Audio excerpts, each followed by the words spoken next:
आज 40 विष्णुप्रिया मणिपुरी फैमिलीज हमारे पार्टी में आज ज्वाइन किया है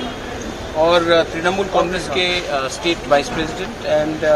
जो प्रार्थी भी थे लास्ट इलेक्शन में, दो कैंडिडेट्स उन्होंने भी बागबासा और कमलपुर से उन्होंने भी हमारे पार्टी में ज्वाइन किया है और वी आर वेरी हैप्पी क्योंकि हमारा जो ग्रेटर त्रिपुरालैंड का मूवमेंट है उन्होंने उसको समर्थन किया है और उन्होंने बोला है कि they support the constitutional solution to our demand of greater Tripuraland और उस कंडीशन के बाद हम लोग ने इनको एक्सेप्ट किया है और ये भी आने वाले दिन में त्रिपुरा मोथा के लिए काम करेंगे और मैंने भी इनको अश्योरेंस दिया है कि हमारे ग्रेटर त्रिपुरालैंड में मैतेई विष्णुप्रिया कम्युनिटी का, जिसके संग हमारा रॉयल फैमिली का बहुत पुराना रिलेशनशिप भी है, उसको भी हम लोग स्ट्रेंथन करके उनके लिए भी कॉन्स्टिट्यूशनल डिमांड के लिए हम बात करेंगे। कितना फैमिली विलेज काउंसिल इलेक्शन पूजा के बाद हो सकता है, तो उसके लिए त्रिपुरा मोथा कितना प्रिपेयर है?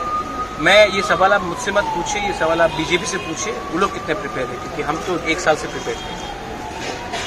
ठीक है।